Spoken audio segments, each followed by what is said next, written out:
Hello বন্ধুরা, এই ভিডিওতে ক্লাস 9 এর ম্যাথমেটিক্সের মডেল অ্যাক্টিভিটি টাস্ক পার্ট 4 এর প্রশ্নগুলো নিয়ে আলোচনা করব।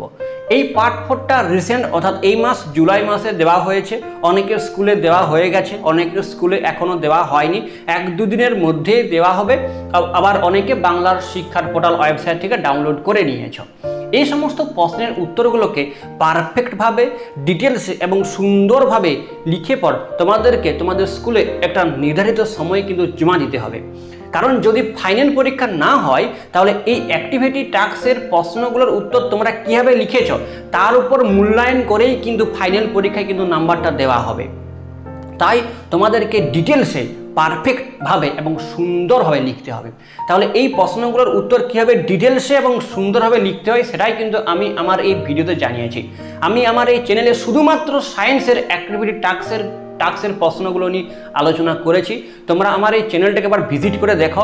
এছাড়াও আমি বিভিন্ন স্কলারশিপের বিভিন্ন রকম প্রশ্ন নিয়ে আলোচনা করেছি এই চ্যানেলে। তোমরা একবার চ্যানেলটাকে ভিজিট করে দেখো, যদি ভালো লাগে তাহলে তোমরা যুক্ত থাকতে পারো। তাহলে চলো মডেল অ্যাক্টিভিটি টাস্ক পার্ট 4 এর প্রশ্নগুলোর ডিটেলসে এবং সুন্দরভাবে এবং পারফেক্টভাবে কীভাবে উত্তরগুলো লিখতে হয় সেটা নিয়ে আলোচনা করি। তাহলে প্রথম প্রশ্ন অর্থাৎ একের দাগের প্রশ্নগুলো দেখা যাক। দেখো, এই একের দাগের প্রশ্নগুলো সব এমসিকিউ প্রশ্ন, কিন্তু তোমরা শুধুমাত্র সঠিক অপশানটা লিখো না। ওই অপশানটা কেন সঠিক হলো তা ডিটেলস সহ লিখো, কারণ ডিটেলসে লিখলে তোমার উত্তরটা অন্যদের থেকে আলাদা হবে। আর যখন ওই উত্তরটা যখন কোনো টিচার দেখবে না, তখন মনে হবে যে হ্যাঁ, এই স্টুডেন্টটা এই প্রশ্নের উত্তর ডিটেলস সহ জানে। আর যেহেতু তোমরা বাড়িতে বসেই লিখছো, তাহলে ডিটেলসে কেন লিখবে না? অবশ্যই ডিটেলসে লিখো, তাহলে প্রশ্নের উত্তরটা অন্যদের থেকে আলাদা হবে। তাহলে দেখো, একের দাগের একের প্রশ্নতে বলা আছে পাই একটি কি সংখ্যা? আমরা সবাই জানি যে পাই একটি অমূলত সংখ্যা।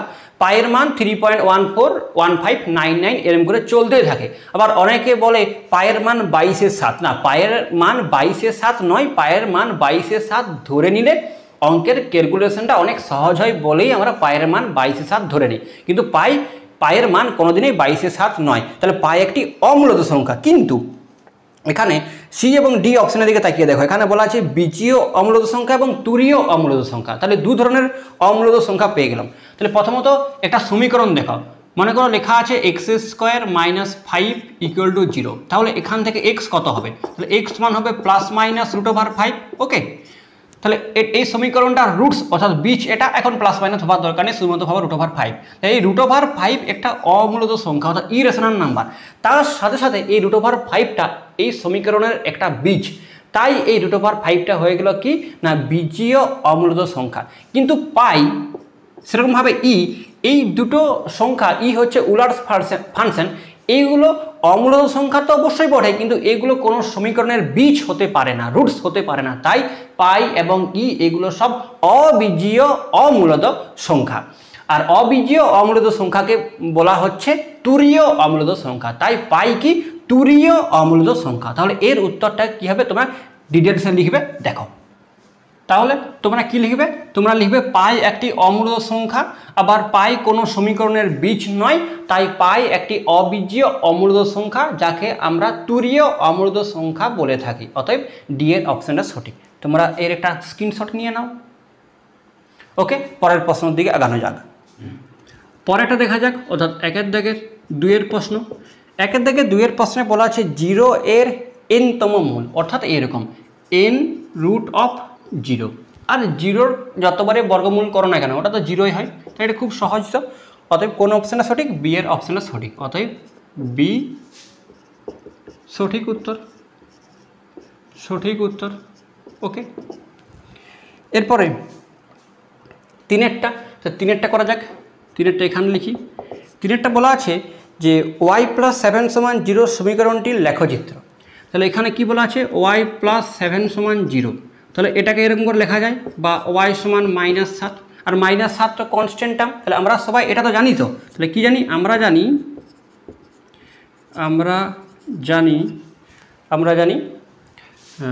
y = a, যেখানে এটা কি না এটা ধ্রুবক মানে কনস্ট্যান্ট, এ ধ্রুবক, যেখানে এ ধ্রুবক, সমীকরণটি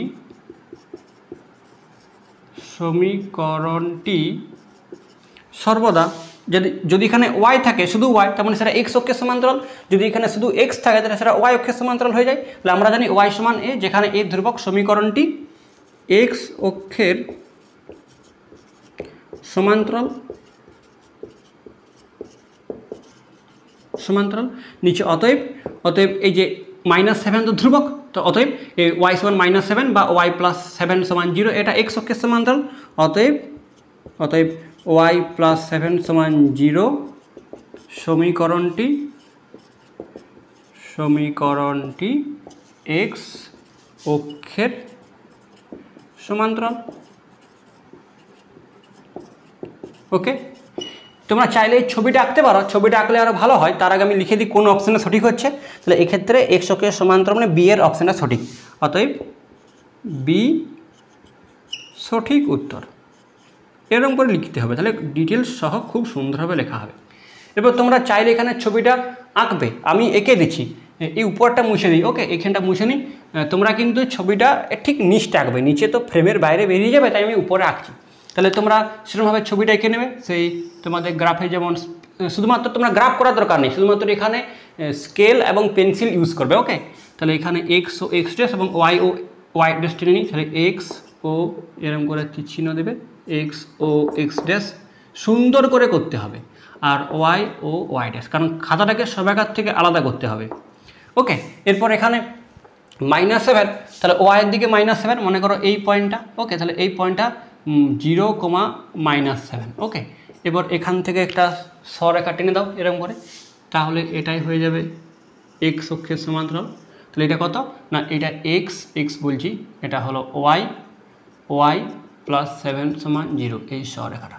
এটা একটু বক্স করে দাও, তাহলে সুন্দর করে দেখতে হয়ে যাবে এইটা। ওকে, এরপরে এখানে এইদিকে তীর চিহ্নটা দিয়ে দাও একটা, আর এইদিকে তীর চিহ্ন দিয়ে দাও। ওকে, হলো। তাহলে তোমরা এর স্ক্রিনশট নিয়ে নাও। তাহলে পরেরটাতে যাওয়া যাক। তাহলে একের দাগের 4টা দেখা যাক। একের দাগে 4-এ দেখো বলা আছে x + y = 20 আর 10x + 5y = 140 সমীকরণের এ বি সি ডি অপশানগুলো দেওয়া আছে। তাহলে প্রথমত সমীকরণগুলোকে লেখা যাক। সমীকরণগুলো কি আছে, x + y = 20, 20টাকে বাঁ দিকে নিয়ে চলে আসি, ভালো করে সাজিয়ে নিই। তাহলে x + y - 20 = 0। দ্বিতীয় সমীকরণ কত আছে না, 10x + 5y = 140, এটাকেও সাজিয়ে নিই, বা 10x + 5y - 140 = 0। তাহলে এই সমীকরণটাকে 1 নাম্বার নাম দাও, আর এই সমীকরণটাকে 2 নাম্বার। এরপরে এই দুটো সমীকরণের সেই একটা সমাধান থাকবে বা অসংখ্য সমাধান থাকবে বা কোনো সমাধান থাকবে না, তার শর্তর জন্য সেই a1/a2, b1/b2 এবং c1/c2 করতে হয়। তাহলে কি লিখছি 1 ও 2 নং সমীকরণকে, কি করে উত্তরটা এলো সেটা লিখতেই হবে। তাহলে 1 ও 2 নং সমীকরণকে a1x + b1y + c1 = 0 এবং a2x + b2y + c2 = 0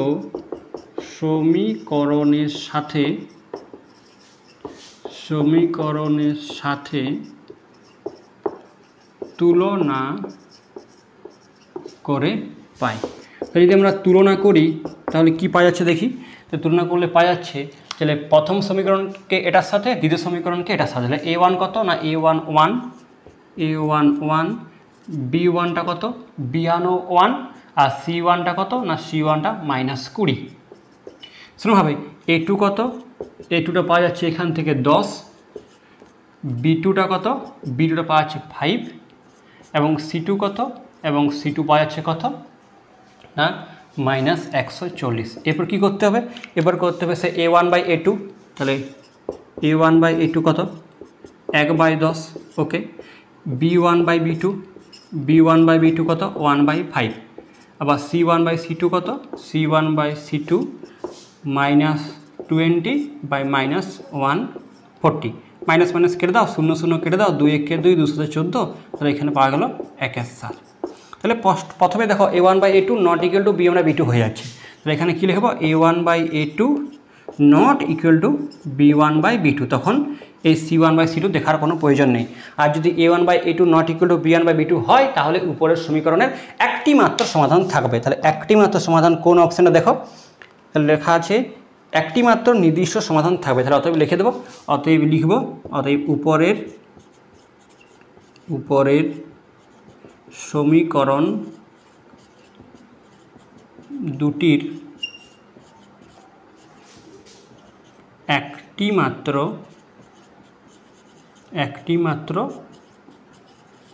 সমাধান থাকবে, একটি মাত্র সমাধান থাকবে, উপরের সমীকরণ দুটির একটি মাত্র সমাধান থাকবে। অতএব লিখে দেবে, অতএব কী লিখবে, অতএব এখানে এ অপশানটা সঠিক। তাহলে এ গোল করে সঠিক উত্তর। এটা যদি লিখো না, তাহলে যে পরীক্ষক মানে যে টিচার তোমাদের এই খাতাটা দেখবে না, তার খুব সুন্দর লাগবে, তার মনে হবে যে হ্যাঁ স্টুডেন্টটা ডিটেলস সহ লিখেছে। শুধুমাত্র এই উত্তরটা সঠিক এটা লিখে দিলে হয় নাকি? তাহলে তুমি তো কোথার থেকে টুকুও লিখতে পারো।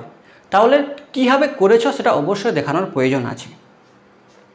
এবার সত্য মিথ্যাগুলো দেখা যাক। তাহলে দুয়ের দিকের প্রশ্নগুলো দেখো, এই দুয়ের দিকের প্রশ্নগুলোতে সত্য মিথ্যা লেখো বা ট্রু ফলস লিখতে বলেছে। দুয়ের দিকের একের প্রশ্ন দেখো, দুয়ের দিকের একের প্রশ্নতে বলা আছে কোনো চতুর্ভুজাকার ক্ষেত্রের একটি কর্ণ চতুর্ভুজাকার ক্ষেত্রের বাইরে থাকলে চতুর্ভুজাকার ক্ষেত্রের চতুর্ভুজটি একটি সামান্তরিক হবে। তাহলে বলা আছে একটা চতুর্ভুজের একটা কর্ণ কিন্তু চতুর্ভুজটার বাইরে। তাহলে এমনভাবে একটা চতুর্ভুজ আঁকো যার কিন্তু একটা কর্ণ চতুর্ভুজটার বাইরে হতে পারে। তাহলে এরকম করে করলাম একটা, তাহলে মোটামুটি একটা কর্ণ মানে কি শীর্ষবিন্দুগুলোকে যোগ করলে যেটা পাওয়া যায় সেটাই কর্ণ। তাহলে একটা দুটো তিনটে ভাগ হয়ে গেছে, আর একটা এরকম করে যোগ করে দাও, তাহলে তো হয়ে গেল।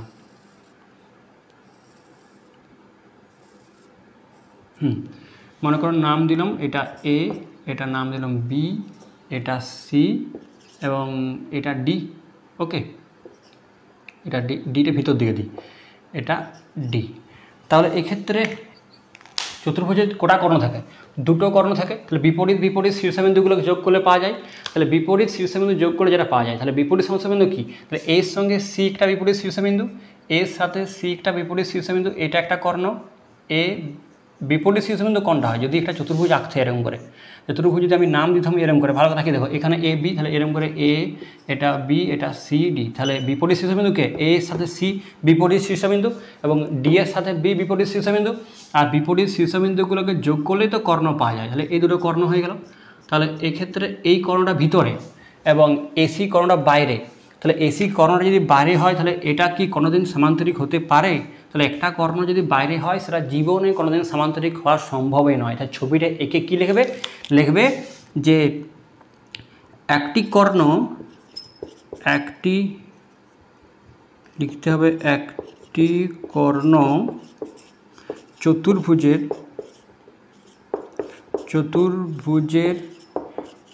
বাইরে থাকলে, ছবিটা এঁকে পড়ো। ওকে, বাইরে থাকলে, একটি কর্ণ চতুর্ভুজের বাইরে থাকলে চতুর্ভুজটি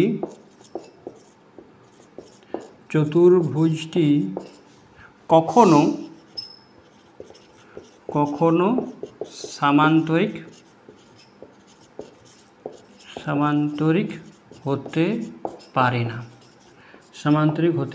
না। অতএব লিখব এখানে, এরা কি বলেছে? সামান্তরিক হবে লিখেছে, তাই তো? চতুর্ভুজটি সামান্তরিক হবে, তাহলে অতএব কী লিখব? মিথ্যা। অতএব এখানে লিখব মিথ্যা, বা তুমি ফলস লিখতে পারো। ওকে, কারণ সহ। তাহলে এটা তোমরা একটা স্ক্রিনশট নিয়ে নাও। এছাড়া তোমরা এটাকে একটু কর্ণ করে লিখে দেবে। এটা একটা এরকম করে তীর চিহ্ন দিয়ে এটা একটা কর্ণ লিখবে, এটা কর্ণ, আর এইটা একটা কর্ণ, এরকম করে লিখে দেবে এটা। ওকে, এটা কর্ণ এরকম লিখে নাও। এরপর তোমরা আরেকবার স্ক্রিনশটটা নিয়ে নাও। ওকে, ঠিক আছে, পরের প্রশ্ন দিকে আগানো যাক। দুইয়ের প্রশ্ন দেখো, এখানে বলা আছে যে রম্বসের একটি কোণ সমকোণ হলে রম্বসটি একটি বর্গক্ষেত্র হবে।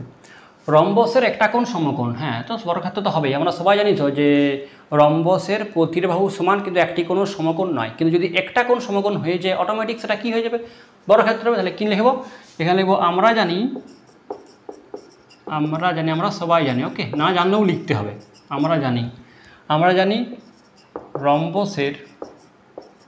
রম্বসের প্রতিটি প্রতিটি বাহু সমান, প্রতিটি বাহু সমান এবং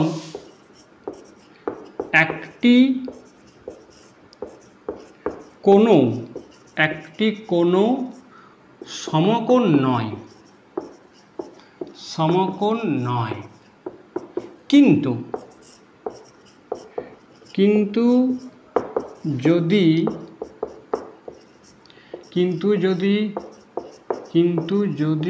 একটি কোণ সমকোণ করা হয় তাহলে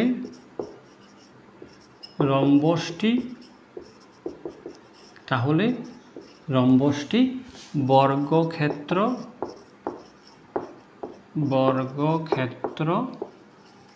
হয়ে যাবে। অতএব কী লিখব এখানে সত্য হবে, তাই তো? তার আগেরটা কি ফলস ছিল, তাই তো? এটা সত্য মানে কি ট্রু। ওকে, ট্রু হয়েছে। তারপরের দিকে যাওয়া যাক। তাহলে 2-এর দাগের 3 দেখা যাক। 2-এর দাগে 3টা দেখো। 2-এর দাগে 3-এ বলা আছে যে বহুপদী সংখ্যামালার চলের সূচক যে কোনো পূর্ণ সংখ্যা। বহুপদী সংখ্যামালার চলের সূচক, চল মানে ভেরিয়েবলটার পাওয়ার বলছে নাকি সবসময় ইন্টিজার মানে পূর্ণ সংখ্যা কোনগুলো? 0, তারপরে 1, 2, 3 এগুলো সব পজিটিভ এবং এইদিকে নেগেটিভগুলো -1, -2 এরকম করে চলে যাচ্ছে নেগেটিভগুলো। তাহলে মনে করো আমি একটা পলিনোমিয়াল নিই, মানে একটা বহুপদী সংখ্যামালা মনে করো এরকম নিলাম। তাহলে f(x) = x⁵ + 1। ওকে, তাহলে এক্ষেত্রে ভেরিয়েবল x এবং তার পাওয়ারে আছে 5, তাহলে এটা একটা পলিনোমিয়াল বহুপদী সংখ্যামালা। কিন্তু যদি মনে করো আমি এরকম একটা নিতাম g(x) মনে করো নিতাম x⁻⁻1 + 1, এটা কি একটা বহুপদী সংখ্যামালা? এটা একটা বহুপদী সংখ্যামালা নয়, কারণ এর পাওয়ার আছে কত? -1 আছে। কারণ -1 নেগেটিভ অথবা করে যদি কোনো ভগ্নাংশ যদি কোনো ভেরিয়েবল টার্মের পাওয়ারে থাকে তাহলে সেটা কোনোদিনই সেটা কোনোদিনই পলিনোমিয়াল হতে পারে না। তাহলে এই মাইনাসগুলো কিন্তু বাদ পড়ে যাবে। তাহলে এই মাইনাসগুলো বাদ দিয়ে দিলে কিন্তু এটা আর পূর্ণ সংখ্যা রইল না, এটা হয়ে গেল অখণ্ড সংখ্যা বা হোল নাম্বার। তাহলে কি হচ্ছে? তাহলে দেখা গেল যে কোনো পলিনোমিয়ালের চলের পাওয়ারটা মানে চলের সূচকটা সবসময় হতে হবে যে কি সংখ্যা না হোল নাম্বার, অর্থাৎ অখণ্ড সংখ্যা, পূর্ণ সংখ্যা হবে না। তার মানে এটা ভুল। তাহলে এর উত্তর তোমাদেরকে কীভাবে লিখতে হবে এরকমভাবে। তাহলে তোমরা কি লিখবে? তোমরা লিখবে বহুপদী সংখ্যামালার চলের সূচক সর্বদা অখণ্ড সংখ্যা মানে হোল নাম্বার। অখণ্ড সংখ্যাগুলো এরকম, অর্থাৎ বহুপদী সংখ্যামালার চলের সূচকে ভগ্নাংশ বা ঋণাত্মক সংখ্যা থাকা চলবে না, কিন্তু পূর্ণ সংখ্যার মধ্যে ঋণাত্মক পূর্ণ সংখ্যা এগুলো বর্তমান, তাই বহুপদী সংখ্যামালার চলের সূচক পূর্ণ সংখ্যা মানে ইন্টিজার হতে পারে না। ওকে, তার মানে মিথ্যা হয়ে গেল। তাহলে তোমরা এর স্ক্রিনশট নিয়ে নাও। পরেরটা যাওয়া যাক। তাহলে 2-এর দাগের 4-এরটা দেখো। 2-এর দাগের 4-এ বলা আছে 0 একটি ধ্রুবক বহুপদী সংখ্যামালা এবং 0 বহুপদী সংখ্যামালাও। হ্যাঁ, এটা একদম বইয়ের লাইন তুলে দিয়েছে, এটা রেডিমেড, তোমাদের বইয়ে দেখো এরকম জায়গাতে আছে। তাহলে এটা একটা ধ্রুবক বহুপদী সংখ্যামালা, তার সাথে সাথে এটা একটা 0 বহুপদী সংখ্যামালাও, তার মানে এটা সত্য। তোমরা কি লিখবে? লিখবে 0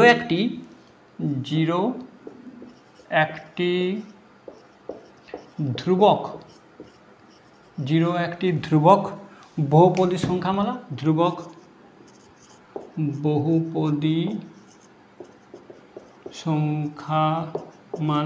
বহুপদী সংখ্যামালা এর সাথে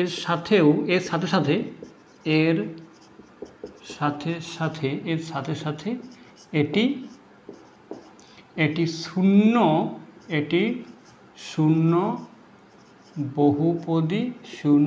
বহুপদী সংখ্যামালাও।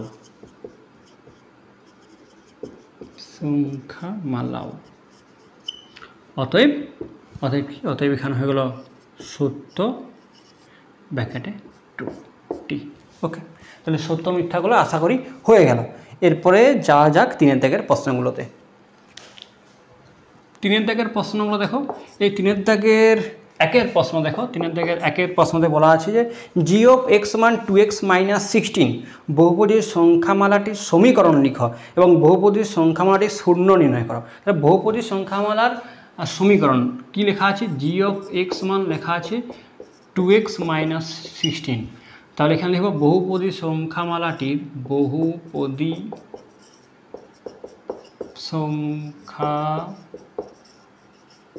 বহুপদী সংখ্যামালাটির সমীকরণ মানে কি g of x টা 0। সমীকরণটি হলো কোনো বহুপদী সংখ্যামালার যদি সমীকরণ বার করতে চায় যেটা দেওয়া আছে সেটাকে 0 করে নাও। g of x সমান কি 0, মানটা বসিয়ে দাও, বা দিয়ে কি হলো 2x মাইনাস 16 সমান 0। এটাই উত্তর, এটা হলো এর একটা সমীকরণ। ওকে, তাহলে প্রথম উত্তরটা কমপ্লিট হলো, এটা প্রথম উত্তর, এটা বক্স করে নেবে এরকম একটা। এবার দ্বিতীয় প্রশ্নটা কি বলা আছে যে এবং বহুপদীর সংখ্যামালার শূন্য নির্ণয় করা। তাহলে বহুপদীর সংখ্যামালার শূন্য নির্ণয় করার জন্য এটাকে আবার 0 ধরতে হবে। তাহলে কি লিখতে হবে, এখানে লিখি ধরি আবার g of x সমান 0, এটা ধরি। তাহলে বা দিয়ে g of x এর মানটা বসিয়ে দাও, তাহলে 2x মাইনাস, এটা দ্বিতীয় প্রশ্নের উত্তরটা। ওকে, তাহলে 2x মাইনাস 16 সমান 0, বা দিয়ে এখানে কত হবে না x সমান হবে 16/2 সমান 8। অতএব কী লিখব, অতএব 8 হইল g of x বহুপদী সংখ্যামালার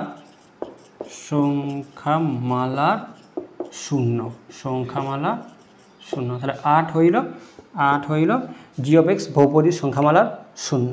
ঠিক আছে, তোমরা এর স্ক্রিনশট একটা নিয়ে নাও।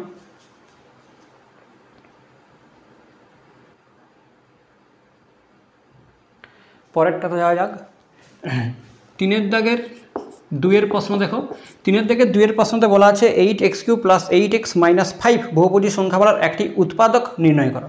তার মানে এই প্রশ্নটাকে দুটোভাবে করা যায়। একটা হচ্ছে ওই যে পলিনোমিয়ালটাকে সেটাকে f of x ধরে ওই পলিনোমিয়ালটা যদি 0 বার করার চেষ্টা করো, তাহলে যে মানটা যেন 0 বেরাবে সেটা হলো ওর একটা উৎপাদক, অথবা এর সিম্পল উৎপাদক বিশ্লেষণ করেও তোমরা করতে পারো। তাহলে আমি দুটো মেথডে দেখাবো। ওকে, তাহলে প্রথম মেথডটা দেখছি। তাহলে প্রথম মেথড f of x ধরে করি। তাহলে এখানে লিখে দিকটা ফার্স্ট মেথড।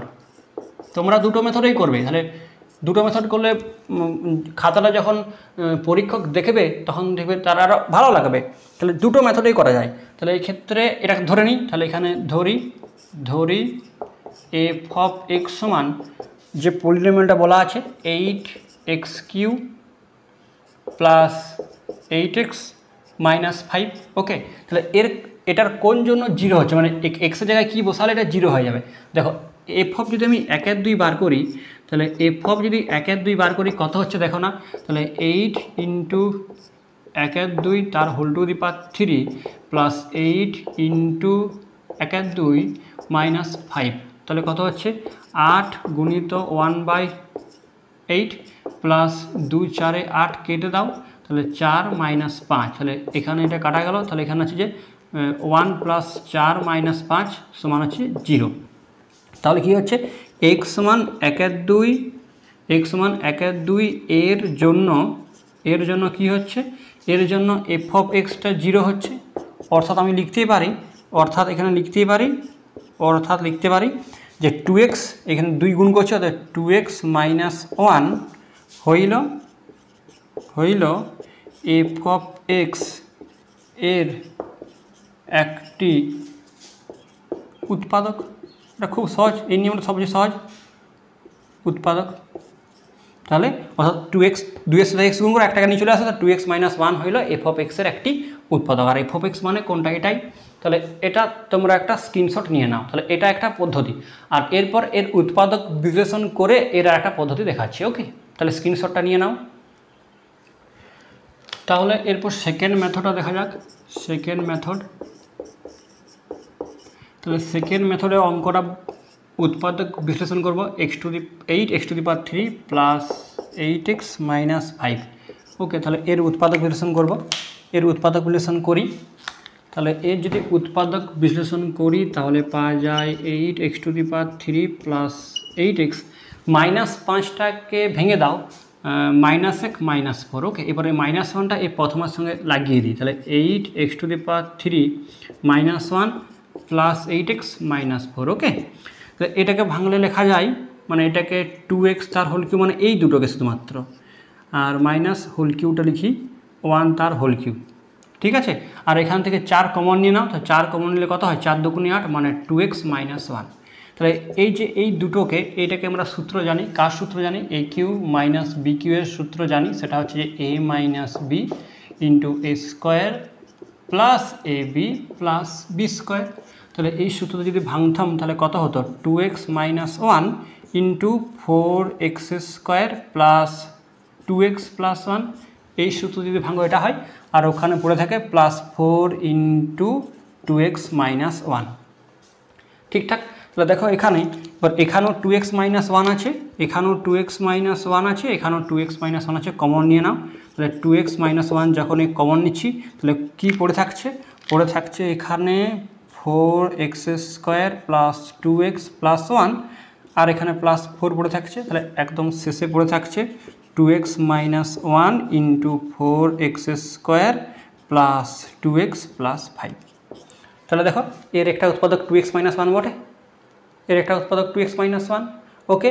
আবার তুমি এটাও লিখতে পারো, এর একটা উৎপাদক 4x square plus 2x plus 5, কিন্তু যেহেতু আমাদের ক্লাস 9-এ এরকমভাবে এই উৎপাদকটাই বেশি কার্যকর, মানে পলিনোমিয়ালের ক্ষেত্রে এরকম করে শেখানো হয়েছে, মানে আগেটার মধ্যে শেখানো হয়েছে, তাই এই ক্ষেত্রে তুমি যেটা খুশি লিখতে পারো, তো এটাই আমি লিখছি আরেকবার, ওকে।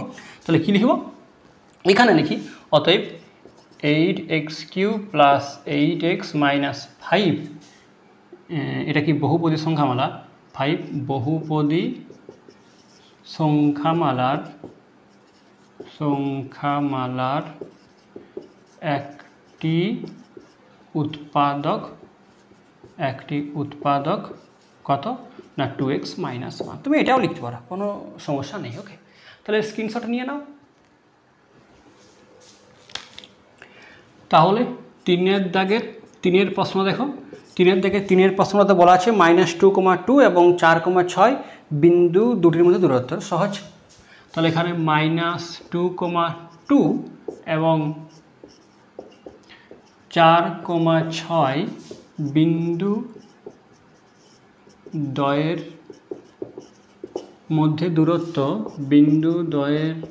মধ্যে দূরত্ব, সমান।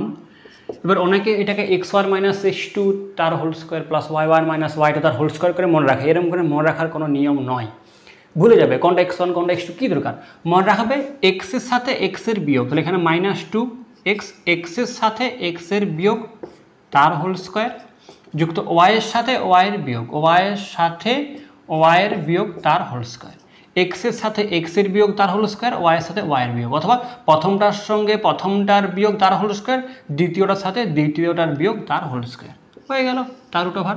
তাহলে -2 মাইনাস পরে -6 তার হোল স্কোয়ার যুক্ত এটা -8 তার হোল স্কোয়ার রুট ওভার। তাহলে এখানে 6 6 36, 8 8 64 তার রুট ওভার, মানে এখানে -100 বলছি রুট ওভার 100 মানে আছে 10 একক, ওকে।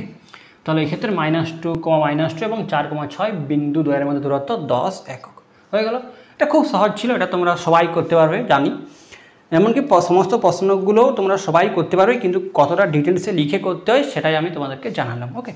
এবার দেখো 4-এর দিকের প্রশ্নটা, এটা তোমাদের একটা উপপাদ্য, তোমাদের বইয়ের পেজ নাম্বার 87 পেজে 18তে আছে, উপপাদ্য 18টা তোমাদের স্ক্রিনে আসছে, তোমরা লিখে নাও, তোমাদের দেখে লিখে নাও, এটা আর কি বোঝাবো, আশা করি তোমাদের শিক্ষকরা এটা বুঝিয়ে দিয়েইছেন। তাহলে এখানে এসে পর মডেল অ্যাক্টিভিটি টাস্ক পার্ট 4-এর অঙ্কের সমস্ত প্রশ্নগুলোর ডিটেলস সহ আলোচনা করা হয়ে গেল। এরপরে তোমরা ফিজিক্যাল সায়েন্স এবং লাইফ সায়েন্সের প্রশ্নগুলো পেয়ে যাবে, তার জন্য তোমরা এই চ্যানেলটার দিকে একটু লক্ষ্য রেখো, তোমরা অবশ্যই পেয়ে যাবে। আর আমি আমার এই চ্যানেলে স্কলারশিপের বিভিন্ন রকম ভিডিও দিয়ে থাকি, যেমন এখন একটা বিদ্যাসাগর সায়েন্স অলিম্পিয়াড চলছে, কিছুদিনের মধ্যেই তোমাদের আরেকটা স্কলারশিপ হতে চলেছে, যেটা হচ্ছে NMMSC NTSC। তাহলে ওগুলোর জন্য কীভাবে প্রিপারেশন নিতে হয় এবং আরও অনেক ভিডিও আমার এই চ্যানেলে আছে, তোমরা একবার চ্যানেলটাকে ভিজিট করে দেখো, যদি ভালো লাগে তো তোমরা একটু শেয়ার করতে পারো, ওকে।